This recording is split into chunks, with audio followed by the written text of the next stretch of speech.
to the city. 자, 끄덕거리세요 이렇게. 그렇죠. 음악 조금만 더 크게 할까요? Yeah, let's go. 비틀비틀거리는 세상 속에 미끌미끌거리는 유혹의 노래 던지고 주만 보는 날 보고 놀래. 동네방네 외칠래 내 사랑 고백. 난 카비 마티는 잘 몰라도 죽겠어 주실 리듬 속에서 네 나노. 난 뒤죽 박죽인 것 같아도 나는 예술을 입처럼 그리는 청년 피카소. 비트 위를 달리던 리듬의 마라토너. 난 다리는 절어도 절대로 믿음은 안 절어.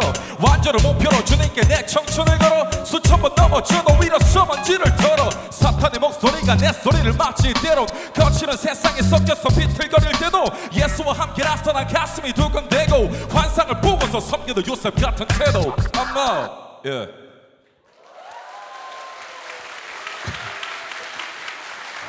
여러분 이게요 같은 힙합이라도 누가 하느냐에 따라 다른 것 같아요. 나 옛날에 기도 많이 했어요. 사람들이 네 선교사 되고 싶다고? 그럼 똑바로 걸어. 선교사 되고 싶어? 그럼 머리 길러. 선교사 되고 싶어? 셔츠 입어. 넥타이 매. 나는요 뭐 어때냐면 이런 생각이 들었어요. 내가 칼인데 난 기도했어요. 주님 저를 달콤한 바나나로 만들어주세요. 안 바뀌는 거예요. 주님 저를 그러면 당근으로 만들어주세요. 안 바뀌어요. 여러분 하나님은 나를 이렇게 삐딱하게 만든 걸 후회하진 않으세요. 그런데 잘 들어보세요. 내가 칼일 때 이 칼을요 사탄이 들면 사람을 찔러 죽이는 거고요. 이 칼을요 의사가 들면 사람을 살리는 것처럼 내가 어떤 정체성에 속해 있는지가 중요하다는 거예요. 그런데 여러분 이 정체성이라는 게요 우리가 좀 더 생각해 볼 게 어떻게 하면 하나님의 정체성을 가질 수 있느냐 간단하죠. 우리 개신교에서는 성경 안에서 하나님의 정체성을 배워야 한다고 가르칩니다. 그런데 우리 청소년들이요 그리고 성도님들이요 왜 우리가 예수적으로 살아가지 못하고 단순히 종교적으로 살아가고 있느냐? 이유는 한 가지예요. 여러분 전 이런 말을 별로 안 좋아해요. 복음으로 돌아가자. 여러분 근데요 복음은요 돌아가야 하는 옛날 게 아니에요. 복음은 여기에 있어요. 여기에 들어가면 되는 겁니다. 우리가 이 강의를 통해서 해야 될 것은 우리가 지금요 동화적으로 우리에게 인지되어 있는 예수를 만나는 것이 아니라 성경 안에 실제하는 예수에게 다가가서 손을 잡고 나와서 함께 이제는 2018년의 새해를 살아갈 수 있어야 된다는 얘기입니다. 한번 생각해 볼게요. 다윗이랑 골리앗이 싸우는 건 누구나 알고 있는 얘기예요. 그렇죠? 근데 이 다윗이라는 이 사람이 이 성경 속에서 그 골리앗이랑 싸울 때요 고딩이에요. 근데 이 고딩이요 고등학생이요 이 돌을 들고 있어요. 돌을 들고 있는데 뭐 이런 얘기를 합니다. 골리앗한테 이렇게 얘기해요. 저 할례받지 않은 블레셋 사람은 누구간데 나의 살아계신 하나님을 모욕하느냐 이렇게 얘기를 해요. 근데 이걸 우리가 얼마나 동화적으로 보는지 아세요? 이런 식으로 상상을 해요. 저 할례받지 않은 블레셋 사람은 누구간데 나의 살아계신 하나님을 모욕하느냐. 어떤 고딩이 이러고 싸워요? 지금 여기 고등학생들 있죠? 이러고 싸워요? 학교에서? 네가 새치기를 하였다. 안 싸워요 그렇게. 이 얼마나 실제적인 감이 없는 거냐고요. 여러분 혹은 우리가 산상수훈이라고 일컬어지는 복에 대한 설교가 있어요. 예수님께서 넓은 벌판에서 얘기를 하세요. 예, 갈릴리에서 있었던 일이죠. 그런데 사람이 정말 많았어요. 정말 한두 명이 아니고 몇백이었단 말이에요. 거기 안에서 어떤 얘기 하시냐면 보통 가난한 자에게는 복이 있나니 천국의 저들의 것이다. 아는 얘기죠 우리가. 그렇죠. 근데 우리 상상 속에서 어떤지 아세요? 그 30대 초반의 젊은 남자가 한 비둘기 몇 마리를 거느리고 이렇게 걸어옵니다. 원피스 입고요. 그리고 이렇게 얘기하죠. 가난한 자에게는 복이 있나니 천국이 저들의 것이다. 500명이 있다고 생각해 보세요. 500명이 모여 있는데 마이크도 없는데 동화란 얘기예요. 성경 속에 있는 이야기가 현실이 아니라고 믿는 것은 동화라고 인지하기 때문이에요. 왜 이런 상황이 벌어지냔 말이에요. 여러분 때때로 어떤 방학 때 되면은 단기 선교도 가고 그러잖아요. 이럴 때 보면은 아이들이 막 모여서 기도 열심히 해요. 가서 복음을 전하겠습니다. 막 열심히 하는데 제가 그런데 강의 가면 꼭 물어봐요. 너네 옆집에 누가 살고 있는 줄 아냐? 몰라요. 너 옆집 아저씨가 너 어떤 종교인 줄 알아? 몰라요. 너 밑에 1층에 거기 편의점 그 알바 오빠가 혹시 무슨 종교인지 알아? 너 맨날 보잖아. 몰라요. 여러분 이상하지 않아요? 나의 이웃이 어떤지도 모르는데 비행기 티켓을 끊어가지고 선교를 나간다고요.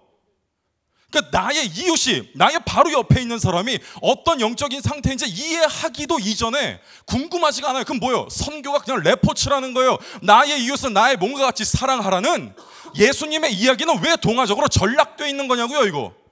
간단한 겁니다. 우리가 성경을 동화로 인지하기 때문이에요.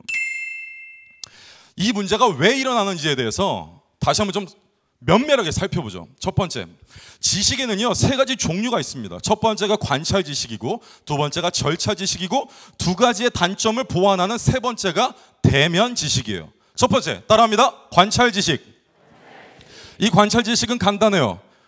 책을 봐서 아는 거, 뭐 이런 거죠. 자, 여러분들이 서점에서 혹은 제 책을 사서 읽었어요. 그럼 저를 아는 게 되죠. 그러나 그것은 오해가 생겨요. 그렇죠? 정말 모르는 거일 수 있어요. 여러분 피카소를 아시죠? 이게 지금 관찰 지식이에요. 여러분들은 피카소의 인격에 대해서 잘 알 수 없어요. 저도 마찬가지고요. 우리가 책을 봐서 아는 거예요. 이거는 오해가 생겨요. 이 관찰 지식이에요. 그렇죠? 오해가 생깁니다. 두 번째 따라합니다. 절차 지식.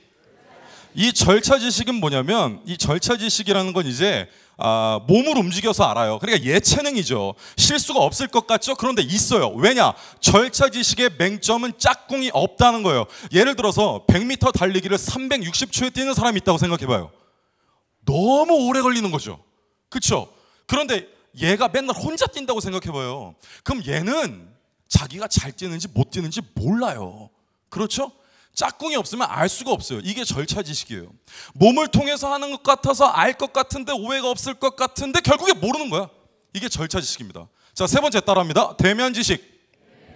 만나서 하는 거예요. 오해가 없어요. 만났기 때문에 오해가 있을 수가 없는 거예요. 자, 복습 한번 해보죠. 자, 영어 공부하는 거. 영어 공부하는 건 관찰 지식일까요? 대면 지식일까요? 두 개가 다 합해져야 되긴 하지만 기본적으로는 대면 지식이에요. 여러분 우리가 아무리 책 보고 Hi, how are you? I'm fine, thank you, and you? 외국 나가면 이런 말 잘 안 써요.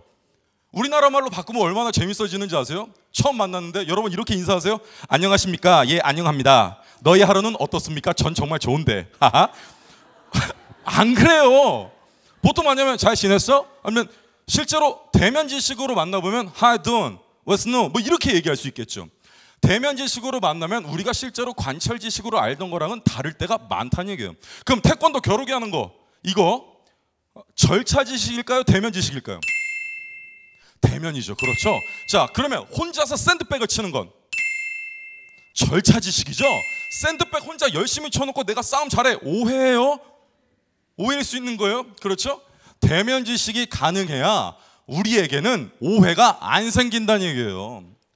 우리에게 물어봅니다. 여러분은 왜 예수적으로 살지 못하고 있죠? 우리가 관찰 지식으로 예수를 이해했거나 절차 지식으로 예수를 이해했기 때문이라고요. 예를 들어 볼게요. 관찰 지식으로. 자, 좀 죄송스러운 말씀이지만 성경을 관찰 지식으로 이해하면 말 그대로 이단이 되는 거예요.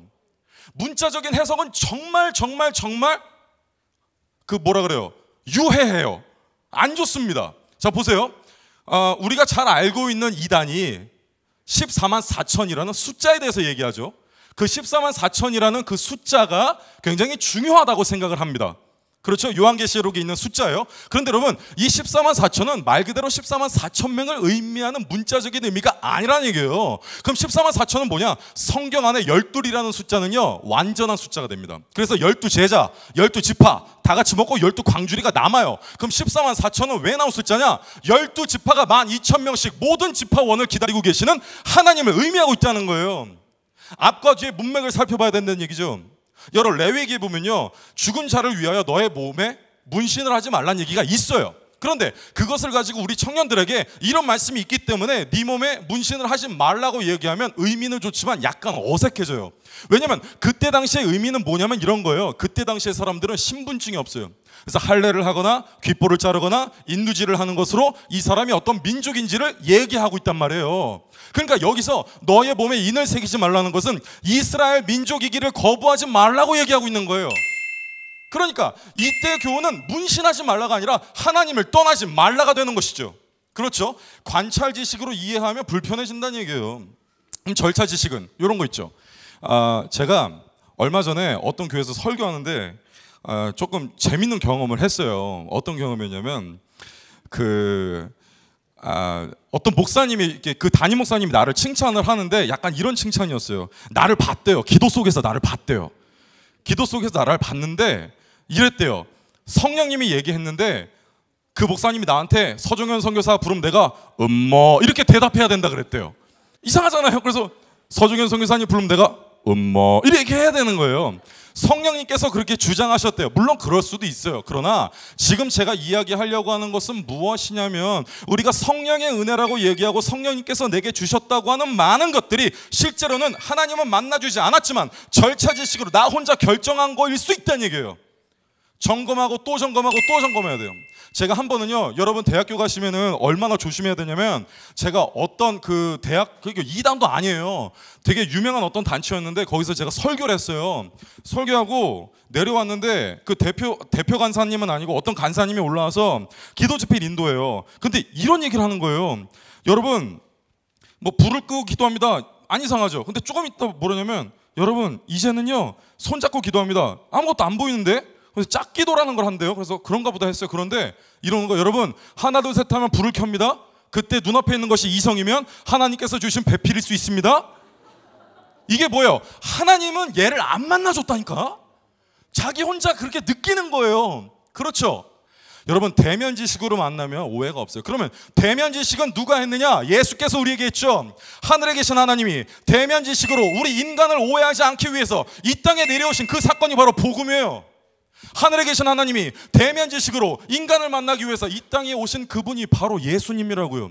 그래서 우리는 그 두 가지를 엮어서 예수 복음이라고 말해요. 예수 복음을 얻은 자들은 성도라고 말한다고요. 성도들이 궁극적으로 얻은 것이 무엇이죠? 구원입니다. 그렇다면 구원을 얻은 이 사람들은 성경에 나타난 예수의 모습대로 살게 되어 있다는 얘기예요. 다시 한번 말씀드립니다. 우리가 왜 교회를 다니고 설교를 듣고 하지만 왜 예수적으로 살 수 없느냐? 왜 다른 것들을 원하느냐? 성경이 우리에게 동화로 전락되어 있기 때문이에요. 우리가 대면 지식으로 예수를 마주할 때라야 우리에게 말씀이 효과가 있는 거라고요. 오늘 이 짧은 시간에 긴 설교를 압축해서 하는 동안에 전 이런 생각이 들었어요. 참 뭔가 많은 세대들이 모여 있잖아요. 그러나 복음은요 정말 공통적인 언어인 것 같아요. 복음은 공통적인 언어인 것 같아요.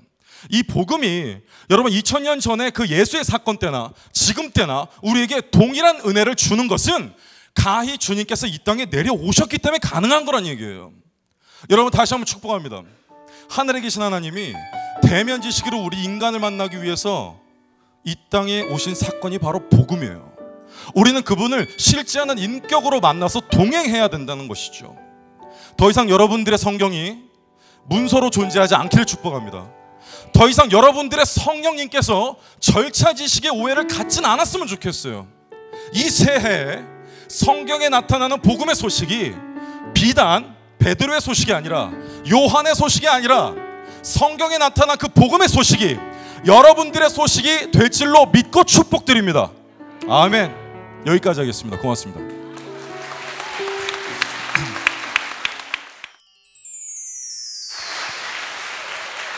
저 지금 목이 메일 뻔했어요. 여기 뭐가 가득 고였나 봐. 너무 무지 시원했습니다. 고맙습니다. 저만 시원했나요? 여러분들 좀 속이 시원하셨나요? 너무 이해되기 쉽죠? 그 예수님이 얼마나 매력적인 분인지 우리 선교사님을 통해서 우리가 확 느낄 수 있지 않았나요? 너무 멋있을 것 같아요. 근데 음성이 왜 이렇게 좋으세요? 그거 다시 한 번만 해주실 수 있어요? 어떤 거요? 그거 성경에 우리가 듣는 성경으로 들었던 그거 있잖아. 성우분들이 하셨던 거. 어떻게 하시는? 어떻게 했었지 내가 아까? 가라사. 가난한 자에게는 복이 있나니 천국이 저들의 것이다. 왜 이렇게 잘하세요? 타고난 거죠. 그래요? 그러니까 하나님이 다 주시는 거야, 그렇죠? 저 계속해서 이렇게 떠들고 싶은데 말입니다. 아니 우리 정범균 씨가 네네. 저와 같이 올라오지 않으시고 지금 그 구역을 맡아 주신다고 지금. 사실 네. 지금까지 관찰 그다음에 절차 그다음에 대면으로 나눴잖아요. 근데 지금은 사실 저희가 대면이 없었어요. 왜냐? 맞아요. 이야기를 듣기밖에 안 했기 때문에. 그래서 이제 우리 열방교회 식구들과 대면의 좀 시간을 좀 가져볼까 합니다. 좋다. 네. 목사님 아드님 맞아요. 그러니까요. 네. 아니 단에 올라오셔도 충분하네. 네. 예. 그래서 안 올라가려고 준비 중이에요. 네. 그래서 여기 계신 분들과 네. 대면에 좀 시간을 제가 조금 울타리를 역할을 좀 할까 해요. 일단은 제 앞에 계신 분부터 우리 여기 가운데 계신 분이 걸렸어. 네, 잠깐만 일어서 주시겠어요? 첫 대면입니다. 박수 열방교회 한번 첫 주세요. 대면자예요. 이름은 어떻게 되세요?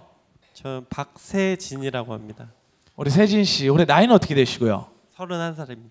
31살. 참 고민이 많은 청년 중에 한 명일 텐데 청년이라고 부르는 게 맞죠? 아직 결혼 안 하셨죠? 했어요. 결혼했어요?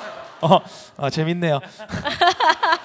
네, 재밌어요. 그래도 결혼했지만 나이가 아직 청년이에요. 그럼요. 아이를 키우는데 그다음에 결혼했을 때 고민도 있고 그다음에 직장을 가졌을 때 고민도 있고 참 많은 고민이 있을 텐데 요즘 내가 갖고 있는 이 2018년도의 첫 고민 있다면 어떤 고민이 있어요? 제가 믿음의 가장으로서 어떻게 살아가야 될지 그게 고민입니다. 믿음의 가장으로서 살아가기 어떻게 해야 됩니까? 사실 저도 믿음의 가장이고 30대고 같은 질문일 거라고 생각해요. 제 안에 있는 질문과 그 질문이 끝날 때쯤 되면 우리가 하늘에 가지 않을까. 계속해서 풀어나가야 되는 일이니까. 그래서 제가 뭐 어떻게 하십시오 얘기하면 되게 웃길 것 같아요 지금요. 그래서 기도하시고. 예. That's right. 네. 정말요. 이게 끝까지 우리가 해결해야 될 문제니까. 예. 그렇습니다. 그리고 아내를 위해서 우리가 기도 많이 해야 될 것 같아요. 예. 축복합니다. 아이고, 네, 결국 멋진 설교였지만 우리 대면에서는 좀 뭔가 아쉽다라는 느낌이 좀 나네요. 좀 우리 학생들의 질문을 받아볼게요. 네. 교복을 입으셨어요. 일단 네. 교복을 입으셨고 일단 잠시만 일어서 주실래요? 네, 나의 이름이 어떻게 되세요? 저 김예찬입니다. 우리 예찬 씨 고등학생 맞죠? 네, 몇 학년이에요? 고1이요. 아직 비행 소년이다 이럴 불릴 만한 일을 한 적은 없죠? 있어요. 있대요. 드디어 이제 대면에서 대면이다. 풀어줄 때가 됐습니다. 할렐루야, 주님의 은혜가 임했네. 저분 소년원 전문이거든요. 여기서 대면 무너지면 안 됩니다. 자, 해보겠습니다. 끌어올립시다 대면. 2018년에 본인 내가 학교 다니면서 지금까지 고1 인생 살았을 때 어떤 게 가장 힘들고 가장 고민이에요?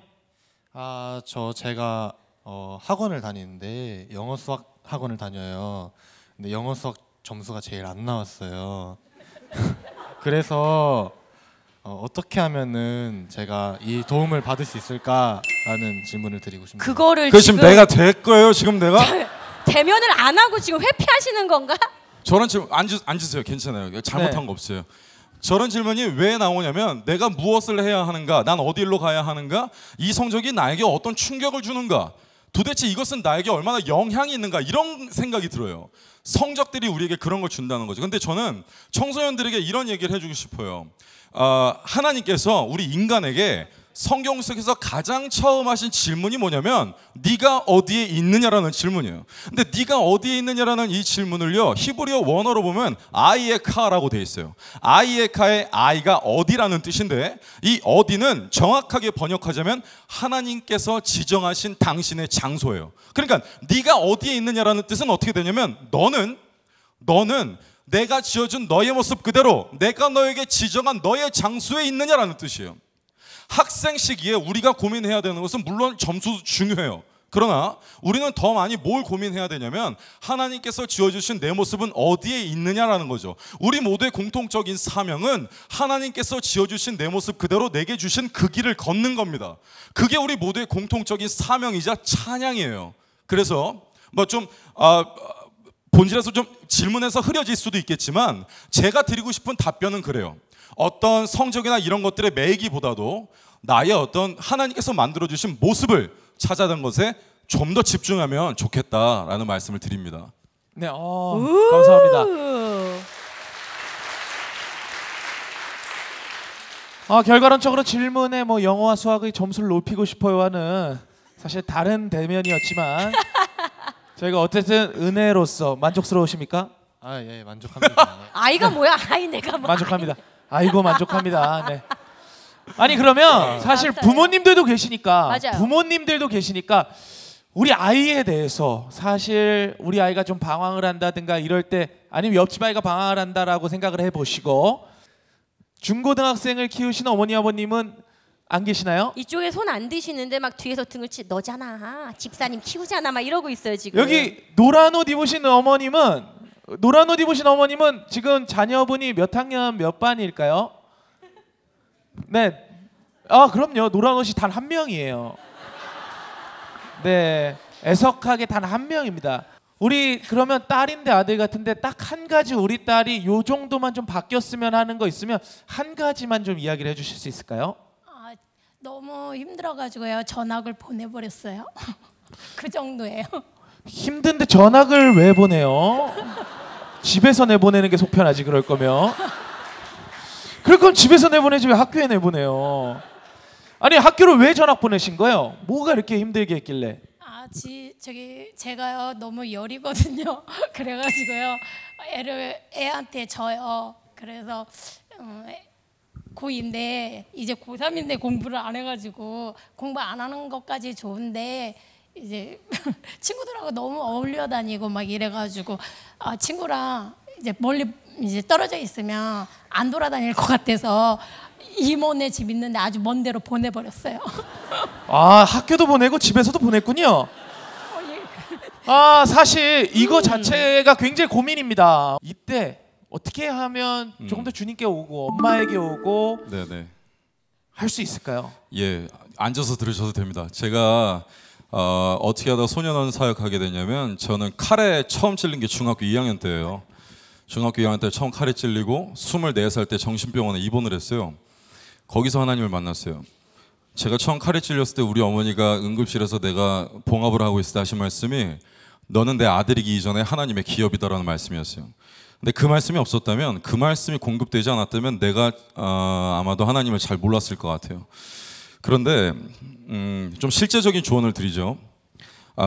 어른들이 물어봐요. 제가 이제 학부모 상담을 많이 하니까 음악 치료를 하다 보니까 상담을 많이 해요. 심리 치료의 분야니까요. 어른들이 물어봅니다. 청소년들은 너무 규칙이 없어요. 여러분 어떻게 생각하시는지 모르겠지만 애들은 주법 정신이 약하고 우리 가정에서의 규칙을 어기려고 해요. 너무너무 힘들어요. 그렇게 얘기하거든요. 일단 첫 번째, 청소년들과 대화가 바르게 될 거라고 생각하는 것 자체가 정상이 아니에요. 불가능한 거예요. 전혀. 우리 청소년 사역자들이 농담이지만 뼈가 있거든요. 우리가 중학생들을 뭐라고 부르는지 아세요? 중고딩들을 좀비라고 불러요. 왜냐면 자, 첫 번째, 잘못 건드리면 큰일 나요. 두 번째, 자기들만의 규칙이 있어요. 두 번째 한번 집중해 보세요. 애들이 규칙이 없다고요? 여러분 잘 들어보세요. 처음에 태어나서 아이와 엄마는 탯줄을 끊어요. 그런데 그 탯줄을 끊는 것이 정신적인 탯줄을 끊는 건 아니에요. 그 탯줄이 계속해서 이어져 나갑니다. 학령기 아동, 6학년이라고 대부분 봐요.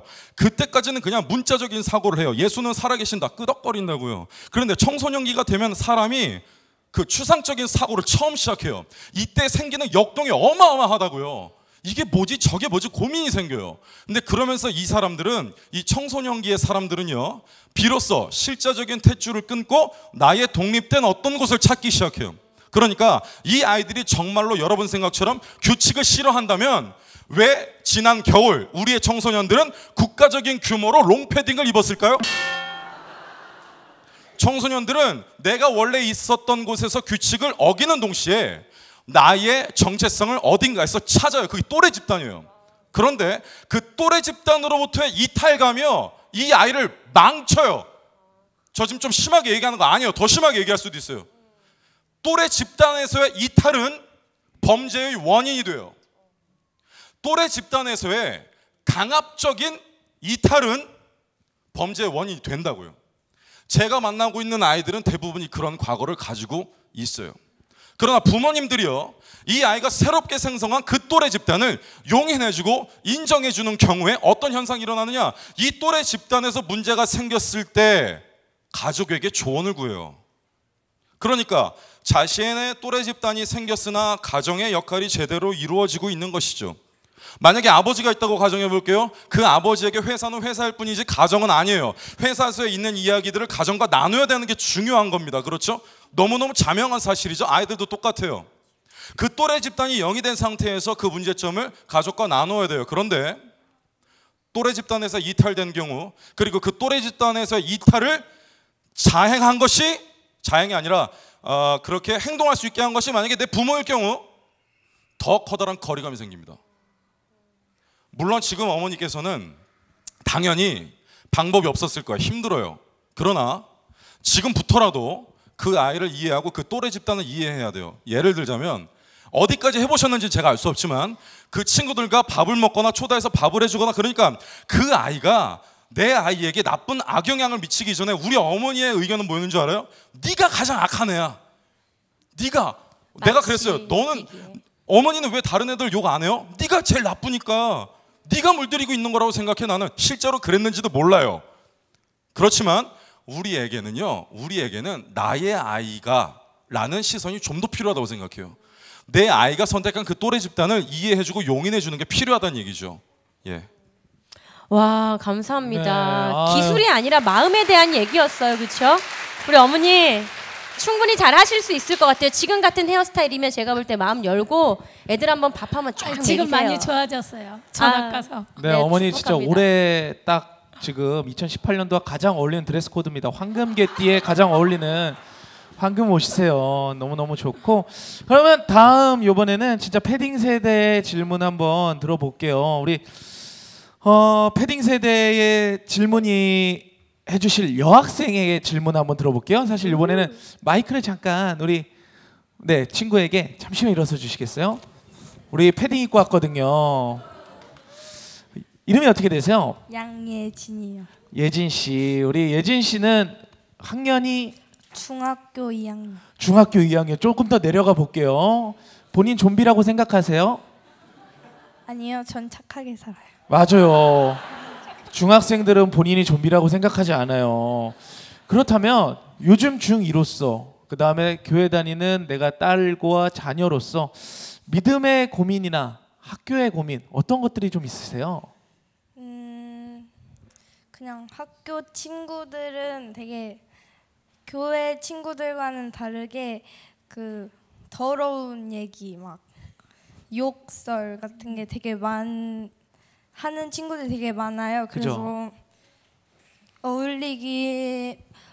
거기에 가끔은 어울리기는 하는데 그래도 뭔가 거리를 두어야겠다는 생각도 많이 들고, 그런데 그게 힘드니까.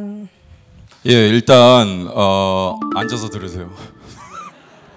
자, 일단 우리 기독교인들에게 바뀌어야 될 새해의 관점을 하나 소개하자면 죄인이라는 인식이에요.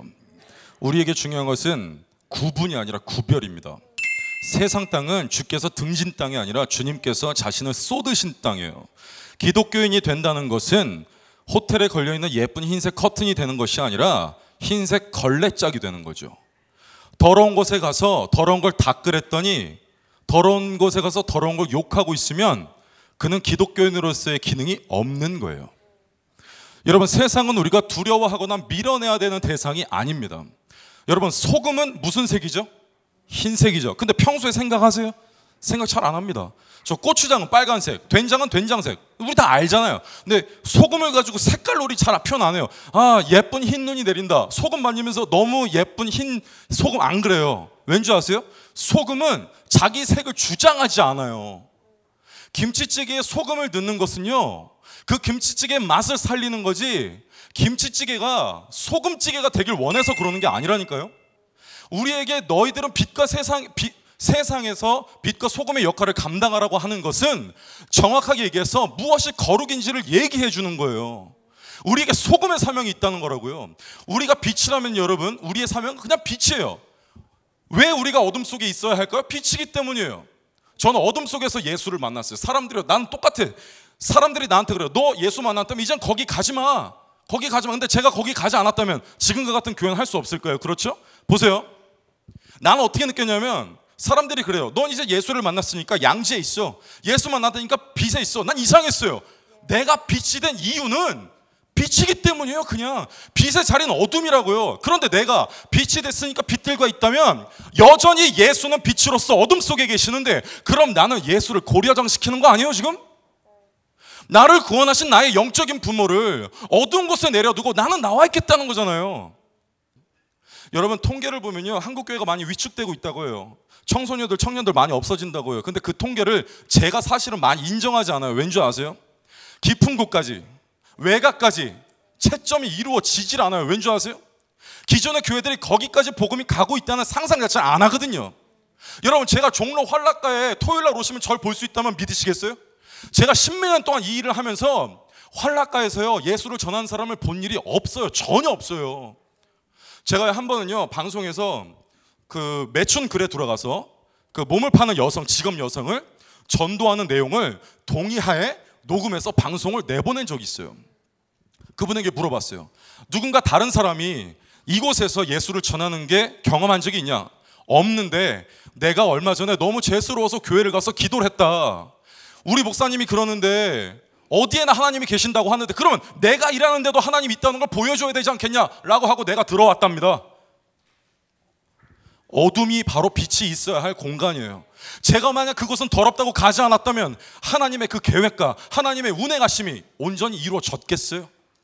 우리가 고민하는 것은 그들과 섞거냐 말 거냐 하는 것이 아니라 소금으로서 거기에 뿌려져서 내 색을 내지 않고 사라지는 거예요. 여러분들의 색을 내려고 하는 것이 아니라 그것을 생명으로 더 맛있게 바꿔내세요. 그게 우리 기독교인들이 해야 되는 일이라는 겁니다. 여기까지 하겠습니다. 아멘이다. 네, 아멘. 어우 시원해. 어우 시원해. 그러니까 뭐 욕을 하란 얘기입니까 말란 얘기입니까? 그러니까 그거를 쉽게 이야기를 해주세요. 이건 하지 마세요. 네, 하지 마셔야 돼요. 네, 안 하는 건데 네. 굳이 뭐 하라고까지 할 이유는 없죠. 네. 마지막으로 한 분 정도만 저희가 조금 질문을 받아볼게요. 사실 여기는 지금 제가 헷갈려서 그런데 아드님과 어머님이세요? 같이 오신 분이 있어요. 아드님과 어머님 같이 오신 분이 있어서 두 분이 동시에 잠깐 일어서 주실래요? 사실 아드님도 잠깐만. 아드님이 굉장히 지금 약간 따뜻한 표정으로 앉아 계신데 엄마랑 이렇게 같이 온다라는 게 이 시간이 얼마나 소중한지 저는 지금 알지만 친구는 또 모를 수도 있어요. 친구는 지금 몇 학년이신가요? 잠깐 마이크를 조금 친구에게 주실래요? 친구 지금 몇 학년이세요? 중1이요. 중1이고 어머니 보실 때 우리 아들 어떤 점이 가장 마음에 드세요? 착해요. 네, 말도 잘 듣고. 아드님이 보실 땐 엄마의 어떤 점이 가장 좋으세요? 사실 이 관계가 회복되기 위해서 어떻게 해야 되는지 부탁드리겠습니다. 질문 듣지 않고 이 관계에 대해서 회복을 부탁드릴게요. 앉으셔도 돼요 이제. 예. 이대로 앉으시나요? 예, 질문이 필요 없어요. 사실 이 관계는 소통의 부재일 수 있겠다라는 제 네네. 느낌이었거든요. 네네, 충분히 이해가 돼요. 왜냐하면 대부분의 학부모님들과 얘기하면 나는 내 애를 제일 잘 알거든요. 학부모들이 다 나는 우리 애를 제일 잘 알아요. 저도 그런 것처럼 느껴져요. 왜냐하면 얘가 세포였을 때부터 난 얘를 알았고 얼마 지나지 않아 얘는 시각이 없는데 저는 초음파로 다 보고 있었어요. 나는 얘를 잘 아는 것만 같아요. 그러나 아니에요. 우리에게는 새해에 두 가지 관점이 필요하다고 생각해요. 첫 번째, 인정하세요. 모르는 걸요. 우리는 알 수 없어요. 이걸 인정하게 되면 무슨 상황이 발생하는지 아세요? 이 아이가 나의 아들이기 이전에 하나님의 기업이라는 사실이 확증돼요. 여러분 보세요. 예배 중에서 가장 필요한 예배, 2018년에 제일 필요한 예배가 저는 뭐라고 생각하느냐? 당신 청소년 사역자니까 청소년 예배 좋아하지? 아니에요. 전혀 모든 세대가 모여서 예배하는 게 정말 많이 필요하다고 생각해요. 예배 안에서 내 아버지가, 여러분 보세요. 여러분 정말로 내 아이에 대해서 잘 아세요? 그러면 여러분들의 아이가 언제 예수님을 어떤 방식으로 만났는지 구체적으로 아세요? 몰라요. 그리고 만약에 예를 들어 저 같은 경우에도 내 딸이 나중에 고등학생이 되고 대학생이 됐어요. 예수 믿는다고 고백을 해요. 그런데 얘가 어떻게 해서 예수를 제대로 알게 되고 이런 거 잘 몰라요. 이 친구의 종교적인 성향도 잘 모를 수 있어요. 그렇죠? 근데 예배 안에서요, 본질적으로 예배라는 그 울타리 안에서 우리가 서로를 교감할 수 있는 능력이 길러진다면 굉장히 좋을 거라는 거예요. 제가 많은 사람들을 치료했다라기보단 치료를 돕고 또 심리적으로 안정감을 주고 있지만 제가 종국에는 결국에 뭘 얘기할 것 같아요? 결국에 교회 안에서의 예배를 주장합니다. 이 이유는 뭘까요? 제 입장에서 제가 선교사라서 혹은 목회자라서 맞을 수 있어요. 그러나 우리가 예배 안에서 함께 그 어떤 종교성이랄까요? 종교성이라고 하면 약간 부정적으로 들리겠지만 그 예배 문화를 공유하는 건 정말 귀한 경험이라는 거예요. 저는 두 가지, 모르는 걸 인정했다면 한 공간에서 예배 드리기를 힘쓰라, 이렇게 말씀드리고 싶어요. 서중환 선교사님, 마지막으로 뭐 하실 말씀 너무 많으시겠지만 그래도 이렇게 간단하게 다음 세대를 살릴 수 있는 방법, 그렇죠? 너무 모호하긴 하지만 이런 팁을 하나 주시겠어요? 네네, 그렇게 중요할 것 같아요. 시간이 한정적일 때 이야기를 계속하다 보면 빼먹는 얘기도 많고, 근데 그런 것들을 좀 제가 지금 할 이 이야기로 약간은 그래도 더 보충 설명이 될 것 같은데, 제가 중간에 범죄라는 얘기를 많이 썼어요. 근데 이것을 아예 나쁘게는 생각하지 마시고요. 우리 모두에게 열려 있는 거예요. 이거는요. 범죄라는 거 뭐냐면 기존 사회가 정해놓은 그 규율을 어기는 거죠. 그런데 어기는 원인들이 다 있잖아요. 근데 청소년들이 그것을 어길 때는요, 어른들처럼 뭔가를 얻기 위해서 어기는 것이 아니라 기존에 내가 있었던 그 규율에 반대되는 행동으로서 어길 때가 많아요. 그러니까 범행을 하기는 하는데 그 범행이 직접적인 그 원인과는 연관이 없을 때가 있다는 거예요. 그래서 우리가 청소년들을 바라볼 때 나쁜 마음으로 얘는 범죄자가 될 수도 있다라는 것이 아니라, 우리가 만약 그들에게 관심을 잃어버린다면 그들은 이탈 행동을 할 수도 있다는 가능성을 보고 하나님의 눈으로 그들을 바라봐 주세요. 쓰레기로 보면 썩는 거고요, 씨앗으로 보면 핍니다. 그래서 우리의 눈이 그들을 씨앗으로 보는 게 필요해요. 그들에게 왜 비가 내리고 있냐면 씨앗이기 때문이에요. 생명이 아니라면 하나님 비를 안 줘요. 돌멩이가 아니라 씨앗이란 말이에요. 그래서 우리의 눈이 쓰레기로 그들을 보지 말고, 범죄라고 하니까 계속 그럼 이렇게 안 되면 뭐 쓰레기가 된다는 얘기네, 이렇게 이해하지 마시고 우리들의 눈이 그들을 좀 더 안타까운 마음으로 봤으면 싶다라는 말씀을 좀 드립니다. 네. 감사합니다. 예, 반갑습니다. 예, 특별한 날에 만나게 됐는데요. 전 서종현이라고 하고요. 아까 말씀드린 대로 좀 특수한 일들을 하고 있어요. 오늘은 예수님의 별명에 대해서 좀 얘기를 하려고 해요. 왜냐하면 별명이라고 하면 그냥 뭐 농담스러운 얘기가 아니라 우리가요, 이름대로 잘 안 살아요. 제 이름이 마루종의 어질 현자를 쓰는데 뜻을 풀이하자면 높고 어진 사람이에요. 근데 그렇게 안 살아요. 여러분들도 다 이름이 있겠죠. 근데 우리가 그 이름대로는 잘 안 살더라는 거예요. 그런데 우리가 별명을 살펴보잖아요. 그럼 그 별명대로 살아요. 예를 들어서 제 별명이 친구들 사이에서 얼큰이에요. 얼굴이 크다는 뜻이에요. 그렇죠? 여러분들도 별명이 다 있어요. 아까 정규회가 별명이 개가수예요.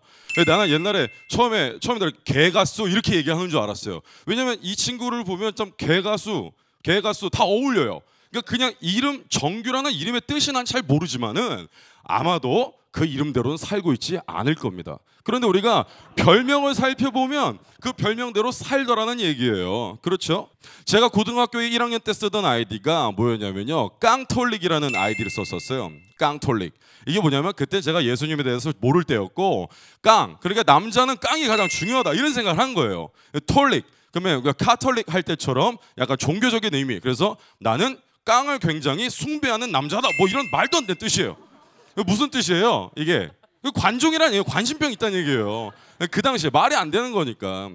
이렇게 우리의 별명을 살펴보면 그 사람의 현실을 알 수가 있어요. 이름대로는 살지 않지만 재밌는 사실은 뭐냐면 이스라엘 사람들은요, 이 별명을 자기의 이름이랑 같이 사용합니다.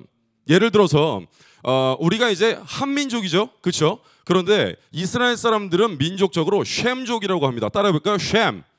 이 쉔이 무슨 뜻이냐? 이름이라는 뜻을 갖고 있어요. 왜 이 사람들은 자기의 이름에 자기의 역사를 숨겨놓습니다. 그리고 이 사람들은 가끔 성경에서 보면 사울이 바울이 되거나 이렇게 이름을 바꿔요. 자기의 정체성을 온전히 바꾸는 구간입니다. 왜냐하면 이들에게 이름은 굉장한 현실을 반영하거든요. 예를 들어 볼게요. 호세아 선지자에겐 딸이 있었어요. 로루하마라는 여자였어요. 그 뜻은 뭐냐면 히브리에서는 로가 아니라는 뜻이에요. 낫이란 뜻이에요. 루하마는 어여삐어김을 받다, 사랑을 받다. 그러면 로루하마 무슨 뜻이에요? 하나님의 사랑을 받지 않는이라는 뜻이에요. 근데 그게 실제 이름이에요. 여러분, 에서라는 사람은요, 붉은 털을 가진 자라는 뜻입니다.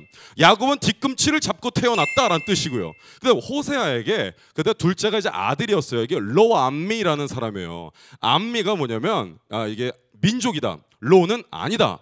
나의 백성이 아니다라는 거예요. 그러니까 여러분들의 이름이 이러면 어떨 것 같아요? 현실을 반영하면 뭐 이런 거죠. 뭐 김 대한민국 사람 아님, 이게 이름인 거예요. 그래서 최 기분 나쁘게 생김, 아니면 박 실수로 생김, 우리는 근데 이렇게 이름 안에 어떤 현실을 반영하지 않지만 이스라엘 사람들은 현실의 이름과 그리고 별명을 이렇게 잘 섞어서 사용했다는 얘기예요. 그러고 보면 예수님의 이름의 별명을 살펴보면 예수께서 어떤 삶을 사셨고 우리가 예수 그리스도의 이름으로 기도합니다라고 하는 말이 과연 어떤 걸 의미하는지를 찾아볼 수 있다는 얘기예요. 그렇죠? 그래서 제가 오늘 예수님의 별명 3가지를 갖고 왔어요. 그거들 차례대로 조금씩 설명해 드릴게요. 예수님의 별명 첫 번째 따라할게요. 쉘렘. 이 쉘렘은 뭐냐면요, 화목제물이라는 뜻이에요. 화목제물 무슨 뜻이냐? 예수님은요, 화목제물로 우리에게 주어진 겁니다. 예를 들자면 제물은 여러 가지가 있는데 대체로 번제라고 하면 태워가지고 향기를 드리는 게 번제입니다. 근데 화목제물은요, 노릇노릇하게 구워갖고 같이 나누어 먹는 게 화목제예요. 그래서 이것은 일반 대중들도, 제사장들뿐만 아니라 일반 대중들도 많이 기다렸어요. 우리가 왜 삼겹살 파티 하잖아요. 그 화목제예요. 화목제 같이 나누는 거예요. 그래서 우리가 지금도 성찬에서 예수님의 피를 마시고 예수님의 떡을 뗀다라고 생각하는 것이 화목제에서 오는 것들입니다. 이 말뜻은 뭐냐? 나누어야 화목하다, 나누어야 화목하고 평안이 있다라는 뜻을 내포합니다. 그렇기 때문에 거기서 같이 온 어원이 바로 우리가 알고 있는 샬롬이에요. 아시겠죠? 샬롬과 샬렘은 같은 어근을 갖고 있어요. 예수님의 별명 안에는 나눔과 화평, 이 내 것을 포기했을 때, 나의 것을 포기하고 나의 것을 버렸을 때 우리에게 화목이 온다는 메시지가 내포되어 있다는 거예요. 여러분, 많은 젊은이들이 이런 오해를 해요. 난 교인이야, 난 예수를 믿어. 근데 교회는 안 가. 왜냐면 나는 유튜브로 그냥 보면서, 나는 방송으로 예수님을 경험할 수 있어. 아닙니다. 왜냐? 우리는 왜 교회 공동체가 필요하냐? 쉘렘이기 때문이에요. 예수님은 나누어서 우리가 공유해야 하는 화목제물이기 때문이죠. 그렇죠? 제가 얘기하고 싶은 결론은 그래요. 우리가 예수를 믿는다고 하지만 우리를 나누고 살지 않는 것은 예수 그리스도의 이름으로 살지 않는다는 걸 뜻하고 있어요. 예수님의 두 번째 별명입니다. 따라합니다. 임마누엘. 이 임마누엘은 뜻은 뭐냐? 임마누가 우리와 함께라는 히브리어야. 임마누, 이게 우리와 함께. 엘은 엘로힘 할 때 엘이에요. 임마누엘 그러면 하나님은 우리와 함께 하신다라는 뜻이에요. 이게 예수님의 두 번째 별명이에요. 처녀가 잉태하여 아들을 낳을 것이니 그의 이름을 임마누엘이라 하라. 그 뜻은 내가 너희와 함께 있다는 뜻이다 라는 것입니다. 임마누엘, 하늘에 계신 하나님이 이 땅에 오신다는 뜻을 내포하고 있습니다. 하나님께서는요, 그 죄를 우리가 넘어갈 수 없다는 거 알고 계신다니까요. 우리가 그 죄라는 중압감과 죄라는 그 기압차를 넘어가지 못할 거 이미 알고 계십니다. 그래서 하나님께서는 이 땅으로 낮아지시기를 결단하셨어요. 그게 바로 임마누엘입니다. 그런데 우리가 낮아지기를 결단하나요? 안 합니다. 낮아지기를 결단하고자 얘기는 하지만 사실 잘 안 낮아져요. 잘 안 되는 거예요. 그렇죠? 예수님의 이름으로 기도합니다라는 말을 달고 살고는 있으나 그의 이름대로 살지는 않는다는 얘기죠. 이상하지 않아요? 천국을 소망하는 사람 손 들어보세요. 다 손 들어요. 그런데 천국을 소망하는 사람들이 예수님의 법칙대로 안 산다는 얘기예요. 예수님의 이름 세 번째를 소개하죠. 자, 따라합니다. 아가페. 이것은 헬라어입니다. 아가페라는 것은 무엇이냐면 그 사람을 사랑하되, 사랑에 여러 가지 종류가 있다고 얘기합니다. 그런데 아가페라는 것은 자체를 사랑하는 걸 의미해요. 자체. 그런데 인간이 하는 사랑은 자체를 사랑하지 않아요. 우리가 아는 사랑은 에로스라고 합니다. 이것은 사람의 가치를 사랑합니다. 여러분 사랑하는 사람들 있죠. 근데 여러분들에게 어떤 가치를 제공할 수 없는 사람은 인간은 사랑할 수가 없어요. 예. 그런데 우리는 어때요? 그렇게 안 살아요. 예수님들은 안 삽니다. 자체를 사랑하지 않아요. 여러분, 자체를 인간이 사랑한다면 왜 고3 애들은 시험을 보고 나서 자기 점수를 보고 자살을 선택할까요? 왜요? 인간들이 정말 자체를 사랑하는 기분을 받는다면 인간들은 자살을 선택하지 않을 거예요. 하나님께서 만약에 여러분들의 가치를 사랑한다면 여러분 잘못하면 죽여버리면 돼요. 새 거 만들면 된다고요. 근데 그렇게 안 한다는 얘기예요. 그렇게 안 합니다. 여러분들이 잘못이 있잖아요. 그 죄를 덮으시는 이유 자체가 여러분 자체를 사랑하고 있기 때문이에요. 그게 아가페예요. 근데 우리 그렇게 안 살아요. 예수님 이름으로 기도한다라고 얘기하지만 예수님의 모습으로 살지 않는다는 얘기예요. 정리해 볼게요. 쉘렘은요, 다시 한번 나눔과 관련이 있고요. 그리고 두 번째 임마누엘은요, 겸손과 관련이 있어요. 세 번째 아가페는요, 자체를 사랑하는 것과 관련이 있어요. 근데 우리 이렇게 안 산다는 얘기예요. 이렇게 살면 사람들이 욕해요. 자, 나눈다. 누가 나누라고 가르쳐요? 세상의 가르침. 1 더하기는 2, 2 더하기는 4, 4 더하기 4는 8, 8 더하기 8은 16. 너무 쉽죠? 많이 가지라고 가르친다니까요.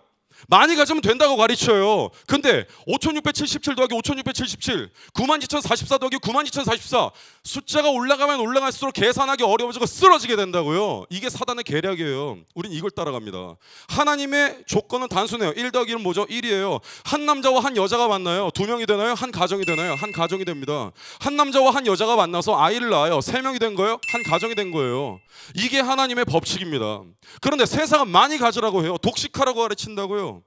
두 번째, 뭐였죠? 겸손. 우리 겸손하려고 노력 안 해요. 여기 중에서 내려가려고 노력하는 사람 얼마나 계세요? 그렇게 안 산다니까요. 찍어 누르고 올라가고 1등 하려고 노력해요. 이 중에 우리가 1등 했다고 해서 그 권능을 받았다고 해서 밑으로 내려가서 꼴등을 섬기려는 사람 찾기가 쉬울까요? 어려울까요? 어렵다는 얘기예요.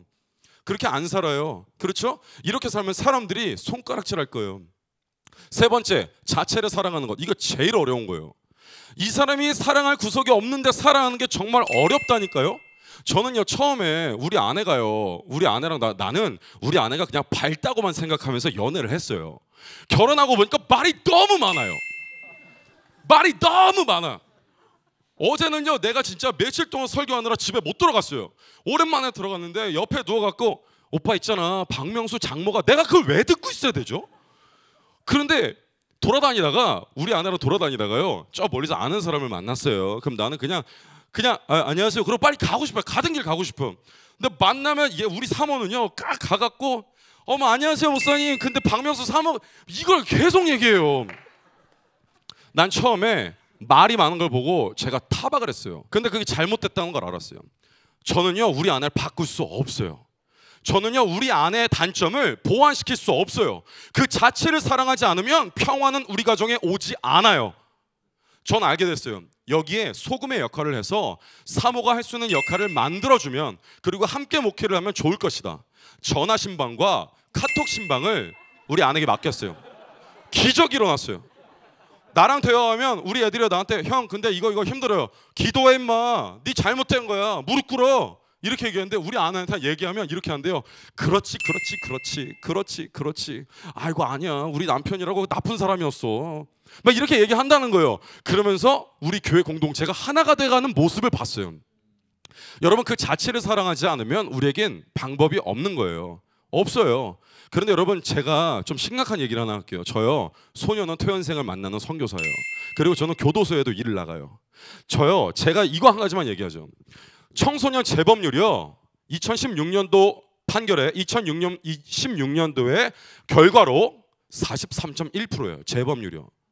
100명이 모였을 때 43명이 재범한다는 얘기예요. 많이 봤을 때 절반이에요. 이거 왜 이럴까요? 이게 정말 제도의 문제일까요? 저는 이것을 제도의 문제라고 생각했다면 저는 법을 공부했을 것 같아요. 제가 선교사로 남아있는 이유는 이것은 어떤 영적인 매임이 있다고 믿기 때문이에요. 여러분, 지금 우리에게는요, 예수님의 이름으로 기도할 때 진정 예수님의 이름으로 기도하고자 하는 믿음이 필요해요. 그러니까 그렇게 살아야 한다는 거예요. 정리할게요. 예수님의 이름에는 3가지 뜻이 있어요. 나눔, 그리고 겸손, 그리고 자체를 사랑하는 것입니다. 우린 그렇게 살 필요가 있어요. 그 이름대로 살지 않고서는 우리는 천국을 꿈꾸기가 어렵다는 거예요. 이 명절에 우리가 이와 같은 기쁜 날에 상기해야 할 것은, 우리가 그리스도의 마음으로 생각해야 할 것은, 과연 우리가 예수 그리스도의 이름으로 이 삶을 살아가고 있느냐. 그렇다면 여러분들이 예수의 이름으로 산다면 여러분들의 영은, 여러분들의 육체는요, 날마다 그리스도의 계절, 명절을 경험할 수 있을 겁니다. 그래서 그런 말씀을 드려요. 예수님의 이름대로 사시면 예수님의 나라에 들 수 있습니다. 여기까지 하겠습니다. 고맙습니다.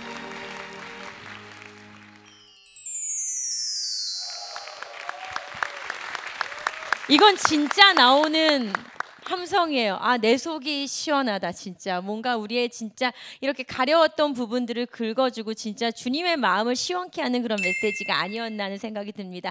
여러분들 너무 은혜로웠죠? 너무 힘이 넘쳤죠? 야, 진짜 그 힘이 넘치는 이 메시지가 여러분들 삶을 드라이빙하는 그런 힘이 되면 좋겠습니다. 아우, 지금 뭐 근데 사실 이렇게 들으면서 나도 질문 있는데 지금 나 진짜 선교사님 이렇게 만났는데 오늘 내가 이 형한테 내가 진짜 오늘 선교사님한테 이 고민을 좀 나눠야겠다. 나도 한번 지금 이거 하나님이 나에게 주신 기회다 생각되시는 분들은 이렇게 좀 질문을 하실 수 있도록 우리 정규 씨가 지금 여러분들 사이에 이렇게 겸손하게 저기 지금 계십니다. 굉장히 지금 경청하셔가지고 못 찾을 뻔했어요. 그렇습니다. 아니 네. 제가 이렇게 서종현 선교사님 말씀을 듣다 보니까 옆에 이렇게 서 있기보다는 네. 이렇게 같이 낮아짐으로 네. 이렇게 앉아 있는 게 좋지 않을까라는 그런 생각이 좀 네, 들었습니다. 네. 옆에 있는 친구는 우리 군인 아저씨는 조금 이렇게 부담스러우실 수도 있는데 얼굴 성호 씨. 얼굴 표정이 제가 이렇게 좀 가까이 붙어 있으니까 좀 부담스러워요? 조금 부담스러운 것 예, 같습니다. 알겠습니다. 조금만 떨어지겠습니다. 네, 우리 성우 씨는 그 원래 군 생활하기 전부터 이렇게 신앙생활 하셨나요? 네, 모태 신앙인데 네. 이제 좀 우여곡절이 있었던 것 같아요. 신앙생활이 있어서. 근데 네. 입대를 하고 나서부터는 신앙의 열정이 네. 타오르면서 오! 요즘은 굉장히 열심히 교회도 다니고 모임도 하고 있습니다. 와, 그렇구나. 야, 박수 한번 해주세요. 원래 사실 이렇게 신앙생활 하는 게 군대에서는 신앙이 많이 깎인다고 하는데 오히려 신앙이 성장하셨구나. 네. 혹시 그러면 서종현 선교사님 말씀 들으면서 좀 궁금한 거나 이런 거 있으셨나요? 지금 이제 타오르는 이 신앙심을 가지고 예. 전역을 한 다음에 사실 전역을 하고 나서도 이거를 계속 유지할 수 있을지가 좀 걱정이 되긴 하는데 그렇죠. 예. 제가 어떤 식으로 섬기고 나아가야 이 모습을 유지할 수 있을까? 유지할 수 있을지 혹은 더 성장할 수 있을까? 더 성장할 수 있을지 그거를 여쭤보고 싶습니다. 네, 굉장히 좋은 질문입니다. 저는요 정체성을 유지해야 된다고 일단 생각해요. 제가 여쭤볼게요, 장병님께 국적이 어떻게 되세요? 국적은 한국인입니다. 네, 그러면 성함이 어떻게 되세요? 장성우입니다. 성별은 어떻게 되시죠? 남자입니다. 그냥 딱딱 나오죠. 우리의 정체성이에요. 이것이 그대로 직격적으로 나오지 않으면 정체성이 아니란 얘기예요. 여러분, 우리가 때때로 살다 보면 우리의 모습을 바꾸고 싶어 할 때가 있어요. 그러니까 우리가 사회에 나가잖아요. 그럼 그것을 배척하기 위해서 어떤 모습을 취하다가 꼬꾸라져요. 넘어진다고요. 그런데요, 저는 이렇게 생각합니다. 만약에 제가 칼이에요. 그런데 제가 기도를 합니다. 주님, 제가 달콤한 바나나가 되고 싶어요. 바나나가 되지 않아요. 어떤 기독교들은 거짓말해요. 네가 기도하면 다 들어준다. 그렇지 않아요. 하나님은 우리에게 자판기가 아니라 우리에게 필요하다면 눌림도 주시고 우리에게 필요하다면 연단도 주시는 영적인 아버지란 얘기죠. 그분을 정체성으로 두는 게 중요합니다. 무슨 얘기냐면 우리가 아무리 칼일 때 주님 홍당무가 되고 싶어요, 사탕이 되고 싶어요, 안 바뀌어요. 그러나 이 칼은 변하지 않아요. 그런데 우리가 이게 정말 칼일 때 의사의 손에 들리면 사람을 살리는 거고요.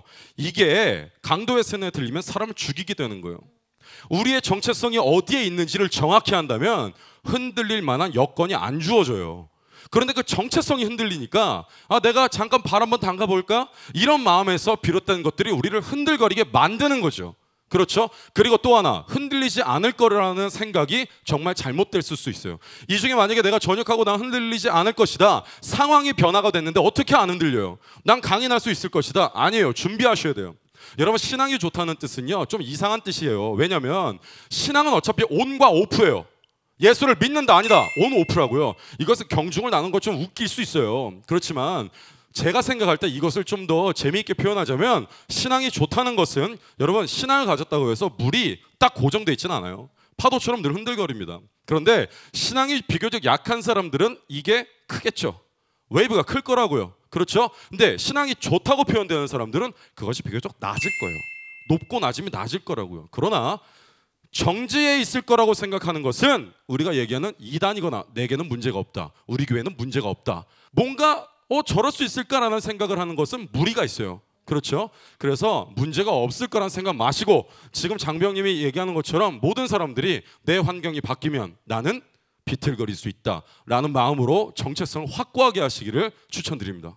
네. 와, 너무 시원하다. 감사합니다. 네. 아니 근데 지금 네. 많은 이제 우리 공군 장병들 다른 분들 고개를 끄덕 계셨어요. 왜냐하면 네. 이런 고민을 지금 갖고 계실만 하거든요. 내가 그렇죠. 다시 전역해서 사회에 나가면. 네. 근데 진짜 계속 말씀하시지만 그 존재, 그 자체만으로 사랑하는 거, 저 역시도 마찬가지로, 그러니까 그 가치에 의해서 받는 것이 나의 정체성이라고 생각했을 때에는 상황이 바뀌면 나의 정체성도 흔들리는 것 같아서 힘들었는데, 정말 말씀하신 것처럼 상황과 관계없이 예수를 믿는다는 건 나로 인함이 아니라 사실 하나님으로 인함인 것이 신앙인 거거든요. 그렇게 네. 되면은 상황이 흔들려도 환경이 흔들려도 나를 지탱해주는 중심되는 안정감이 내 삶을 이렇게 지탱을 해주더라고요. 네. 그래서 그 정체성을 이 시간 안에서 찾고 나가셨으면 좋겠어요. 우리 나중에 멋지게 만나자고요. 네. 오늘 질문 감사합니다. 자, 우리 감사합니다. 장성우 장병님께 큰 네. 박수 부탁드리겠습니다. 예.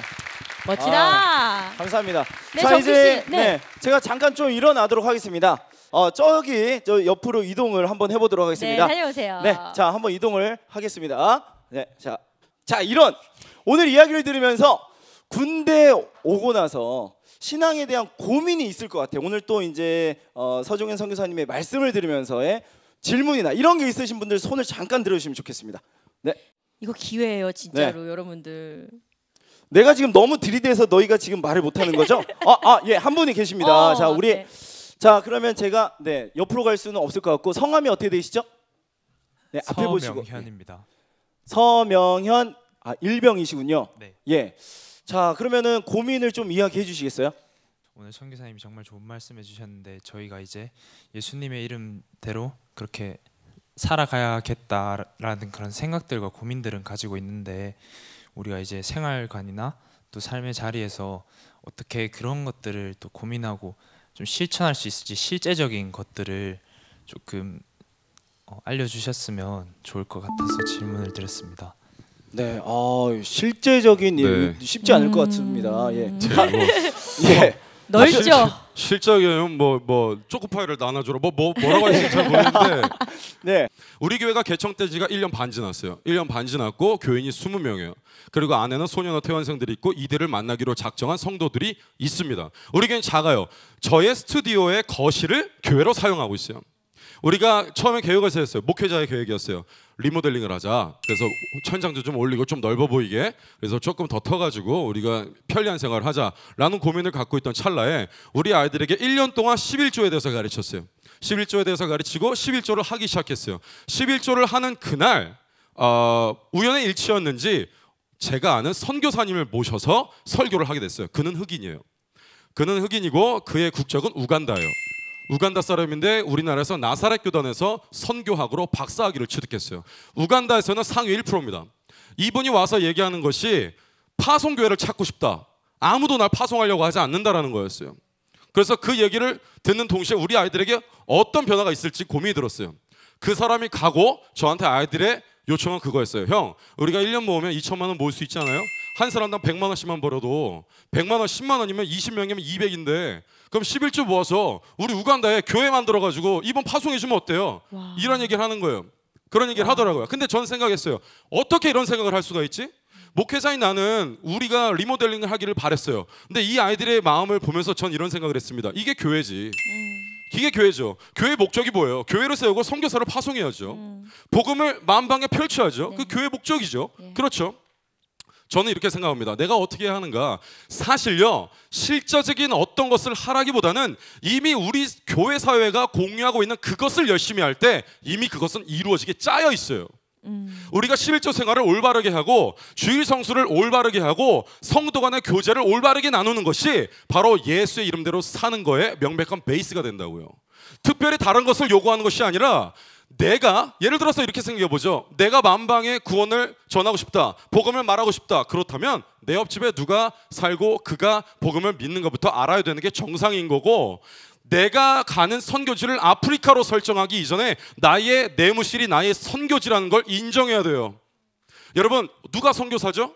아프리카로 가는 그만요? 아니면 저만요? 아닙니다. 예수를 믿는다라는 말 자체가 나는 선교사라는 의미예요. 내가 예수를 믿습니다라는 말은 내가 예수를 전하고 싶다라는 얘기라고요. 같은 말이에요. 그렇기 때문에 예수 그리스도를 품은 마음마다 선교사인 거고요. 예수가 없는 그곳마다 선교지인 거죠. 이것을 인정하고 이미 교회 사회가 이루고 있는 통념들을 따르면 그것이 바로 예수의 이름대로 사는 것이 됩니다. 특별한 것을 하려고 하지 마시고 교회 사회가 이루고 있는 전통들을 지켜나가시는 것도 가장 근본적인 근간적인 방법이라는 거죠. 예, 그것을 말씀드립니다. 네. 와. 속이 시원합니다. 네. 자, 혹시 우리 또 질문 있으신 분, 네, 손 들고 잠깐 표해 주시면 제가 옆으로 다가가도록 하겠습니다. 네. 아, 여러분들 아주 예, 한 분 계십니다. 예, 저기 옆으로 제가 이동하도록 하겠습니다. 네. 예, 잠시 일어나셔서 자기 소개 좀 부탁드릴게요. 예, 작통단 유선반에서 전화 고치는 상병 이재욱입니다. 예. 이분 없이는 전화기를 못 고치는 거예요. 네, 네, 우리 이재욱 상병님, 네, 질문 부탁드릴게요. 제가 작통단에서 청지기를 섬기고 있는데 이 세대에 좀 부족함도 없고 또 머리가 좋은 세대여서 그런지 전도하기가 너무 힘듭니다. 예, 그 점에서 이제 최대한 이제 어떻게 전도하면 좋을까 이렇게 얘기도 해보고 하는데 이제 예수가 과학적으로 생각해서 자꾸 사실적으로 없다고 믿는 사람들이 너무 많아서 그래서 강요할 수도 없고 그래서 최대한 본이 되자고 보여주는데 그래도 믿음을 주기가 참 어려운 것 같습니다. 그런 세대에게 어떤 전도를 해줘야 될지 질문을 드리고 싶습니다. 네, 전도에 관한 질문입니다. 예, 뭐 제가 하는 일이 선교사이긴 하지만 궁극적으로 제일 어려운 일이죠. 궁극적으로 그렇죠. 제일 어려운 일이죠. 사실 지식적으로 과학을 말씀하셨는데 지식적으로 전달해서 그가 끄덕거릴 수 있다면 저는 그게 신앙이라고 사실 생각하지는 않아요. 예를 들어서 이렇게 생각하죠. 옛날에 쉽게 얘기해 볼게요. 청소년기 때 연애를 합니다. 연애를 하는데 오늘부터 1일 그럼 사랑이 시작돼요. 헤어져. 그럼 사랑이 없어져요. 가능한가요? 이렇게 너 믿어. 그러면 눈 감고 믿어요. 불가능한 거예요. 사람 마음이라는 게 종이 쪼가리처럼 접었다 폈다 되지는 않아요. 그렇죠? 제가 드릴 수 있는 조언은 이겁니다. 단추가 여러 개가 있네요. 그렇죠? 자, 그 중에 우리가 어떤 단추를 끼울지는 몰라요. 제가 이런 설교를 통해서 여기에 믿지 않는 분이 한 명 있다고 쳐봅시다. 그분이 오늘 설교를 듣고 맨 밑에 있는 단추를 꼈어요. 지나가다가 지금 상병이라고 하셨죠? 상병님이 내무실에서 또 하는 행동을 보고서 두 번째 단추를 낍니다. 교회에 왔다가 맛있는 걸 먹었어요. 교회는 참 따뜻하네. 또 하나를 낍니다. 우연히 어떤 방송을 봤는데 맞는 말인 것 같아. 또 하나 낍니다. 맨 마지막에 누군가 껴요. 그래서 그것을 맨 마지막을 낀 사람이 복음을 전한 건 아니라고요. 이것은 우리 전체가 한국교회가 해낸 거예요. 그렇죠? 여러분들의 행동 자체, 여러분들의 사고 자체가 어떤 변화를 극적으로 일으킬 거라는 상상 자체가 위험해요. 우리는요 단추의 하나를 끼고 있을 뿐이에요. 그리고 그것이 언제 완성될지는 몰라요. 복음은요 어차피 내게 하기 때문에 내 마음에 심겨진 복음이란 씨앗이 언제 쪼개지고 뿌리를 내고 줄기를 낼지 우리 중엔 아무도 알 수 없어요. 복음은 우리 것이 아니기 때문이죠. 하던 대로 해야 돼요. 열심히 하던 대로. 그러나 그 단추를 끼다가 그 부흥의 역사를 우리가 눈으로 볼 수 없을지다 하더라도 해야 한다는 점이죠. 그래서 우리는요 이렇게 생각하세요. 우리가 알아야 하는 것은 우리가 성경에 밑줄 치는 게 아니라 예수의 삶에 밑줄을 쳐봐야 돼요. 예수가 살았던 대로 살아낸다면 누군가에게 단추가 하나가 잠길 거예요. 그렇게 해서 끝까지 잠겼을 때 거룩이라는 흰 옷이 입혀지는 거겠죠. 그래서 우리가 좀 너무 조급해하지 말고 우리가 어떤 단추 하나를 끼운다. 그러나 우리는 그 부흥을 볼 수 없을 것이다 라는 마음으로 헌신하시기를 좀 도전드립니다. 와 멋집니다. 네. 저도 시간이 좀 지나겠지만 아주 실제적인 한 단추에 대해서 조금만 첨언을 해도 될까요? 제가 요즘 들어서 저도 이 복음에 대해서 사모가 되고 나서 사람들이 예전에는 그래도 연예인들이 술 먹고 전화를 했어요. 제가 예수 잘 믿는 연예인이었을 때는. 근데 내가 종교인과 종교의 카테고리 안에 있는 목사라는 사람과 결혼하고 나서는 나를 너무 힘들어하는 거야. 오히려 더 얘기를 나누고 죽겠다 야 막 이러면서 얘기를 해야 되는데 오히려 내가 믿음이 뭔가 나를 종교의 범주 안에 넣으면서 더 멀리하는 거야. 그러면 제가 이제 복음에 대해서 되게 고민을 많이 했는데 이제 복음을 전하는 방식에 있어서 내 안에 있었던 크리스천들의 오만함을 발견을 했어요. 근데 그 예수님 당시를 제가 선교사님 생각을 해봤더니요. 예수님은 기적을 행하시고 굉장히 많은 것들을 삶 가운데 오셨는데 진짜 살펴보면 우리네 먹고 사는 일상에 너무나도 관심이 많으셨고 너무 밀접하게 오셨다는 거죠. 같이 어울리셨고 같이 파티하셨고 그러면서 예수님은 아주 매력이 있었던 분이라는 걸 발견했어요. 그런데 크리스찬들이 예수님을 전하는데 전혀 매력적이지 않아. 그러니까 이 세대 가운데 아무런 예수에 대한 매력을 느끼지 못하니까 좋은 가치, 예수라는 좋은 가치가 땅에 떨어졌는데 그 브랜드의 가치를 아무도 이렇게 끌어올려서 제대로 된 가치를 보여줄 수 있는 매력을 우리가 발산을 못하는 걸 발견했어요. 그냥 지금까지의 컨셉은 더러운데 가지마. 만지면 내가 더러워질 거야. 영적으로 혼미해. 만지지 마. 나한테 옮을 거야. 근데 예수님의 컨셉은 다른 거였잖아. 가서 예수님이 손 대심으로 인하여서 정케된 거예요. 근데 누군가가 매력적인 누군가는 가야죠. 선교사님도 그 메시지가 있으시잖아요. 들어가야죠. 지금 하고 계신 사역도 들어가서 하고 계신 거잖아요. 마찬가지로 우리가 당신들은 몰라. 막 삶이 너무 고단하고 피곤하고 좌절되고 두려움이 많고 짜증이 나고 분노가 가득하고 너덜너덜해진 사람들한테 다짜고짜 가서 회개해. 이거는 우리의 오만한 거라는 거예요. 어떻게 보면 사실은 역설적으로 복음을 회방하는 일이 될 수도 있더라는 거예요. 물론 이거는 그냥 저의 경험인 거예요. 어떻게 보면 저의 간증이더라고요. 그래서 제가 지금 하고 있는 건 뭐냐면은 김대리예요. 술자리 가서 운전해줘요. 예, 김대리. 운전 진짜 많이 해주고 매니저들이나 다른 회식 자리 가가지고 뭐 다른 PD님이랑 술 취하면 제가 태워서 모셔다 드려요. 예수님 얘기 하지 않아요. 사모님이 뭐 교회는 맞아 아이고 많이 자셨네 아이고 토 한번 시원하게 하고 아이고 사랑스러워. 그냥 가서 예수님처럼 주님이 바라보시는 시선으로 나의 편견과 나의 시선으로 보지 않게 해주세요. 그거 연습하고 있더니 나는 그렇게 내가 매력적인 행동을 하지 않았는데 나의 삶에서 매력을 느끼고 예수님을 알고 싶어 하더라고요. 그 교회면 나도 좀 가고 싶네. 뭐 괜찮네. 술 냄새 풍기면서 가도 돼요. 당연하지. 웰컴. 와요. 그러니까 좀 이렇게 우리가 매력적인 예수님을 전할 수 있는 세대가 되면 어떨까? 한 단추는 그렇게 끼워보면 어떨까 하는 저의 의견이었습니다. 네, 와. 네, 감사합니다. 네. 자, 그럼 저는 이제 무대로 다시 한번 올라가도록 하겠습니다. 다시 한번 박수 주시겠어요? 감사합니다. 네, 주셨습니다. 예, 이젠 또 우리가 늘 드리는 질문이고 진짜 사실 이 얘기를 하려면 너무 길지만 우리가 어떠한 노력을 해야지 진짜 다음 세대가 이 믿음의 유업위에 정말 건강하게 잘 자랄 수가 있을까요? 그 노하우를 좀 전해주시겠어요? 그 노하우가 사실 제 노하우는 아닐 것 같고 그 성경에서 나타난 대로 우리 사모님 지금 얘기하신 것처럼 저는 오만함을 진짜 해체해야 된다고 생각해요. 가장 중요한 메시지였어요. 정말 중요한 메시지고요. 여러분, 제가 지금 할 얘기는 제가 한 얘기는 아니고요. 우리 개가수의 스승님이신 분이 하신 얘기인데 제가 좀 빌려서 해볼게요. 예. 성경 안에 그 여성은 남성을 돕는 배필이다라는 얘기가 있어요. 이것 때문에 어떤 한 성별이 평가절하돼요. 근데 이것을 보면 돕는 배필이다의 돕다라는 것은요 에체르라는 단어를 쓰는데요. 이 에체르라는 단어는 절대로 어떤 하층민이 되게 귀족을 도울 때 그 돕다 쓰는 게 아니라 나의 도움 되시는 주여 나를 도우소서 할 때 돕다가 에체르예요.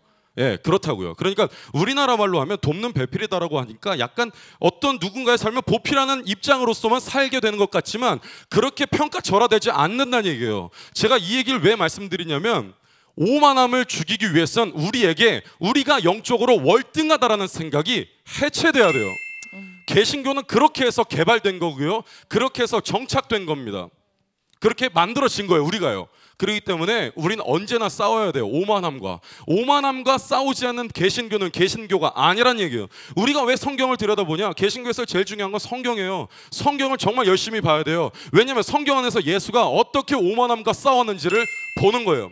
여러분 이 얘기 있잖아요. 가난한 사람들에겐 복이 있나니 천국의 저들의 것이다. 이것의 청자가 누군지 아세요? 가난한 사람들이 아니에요.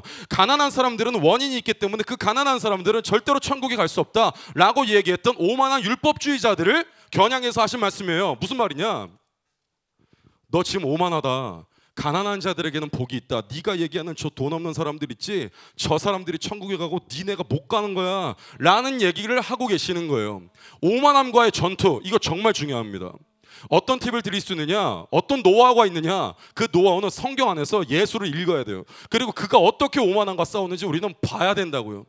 그가 어떤 자리에 있었는지. 그가 말씀하신 것처럼, 사모님 말씀하신 것처럼 문둥병자를 만나요. 문둥병자는 사회적인 약자였어요. 죽으면 되는 사람이었어요. 근데 멀리 떨어져서 문둥병아 나아라 해도 됩니다. 왜냐하면 예수는 말씀의 주인인 동시에 말씀으로 천지를 창조하신 하나님의 아들이었거든요. 문둥병아 떠납니다. 그런데 이렇게 써 있어요. 다가가서 손을 대시며 이르시되 문둥병아 떠나라. 예수님께서는요, 이 사람의 육체에 있는 문둥병이 떠나는 것만을 원하는 것이 아니라 이 사람의 마음에 깃든 그 문둥병도 사라지기를 바랬기 때문에 인간의 온기가 있는 손이 닿았어야 하는 거라고요. 여러분들에게 오만함이 해체되지 않으면 낮은 곳으로 가서 손을 댈 수가 없어요. 임마누엘을 기억하시고 낮은 자리에 계시기를 축복드리겠습니다. 네. 와, 박수. 아멘. 아멘입니다.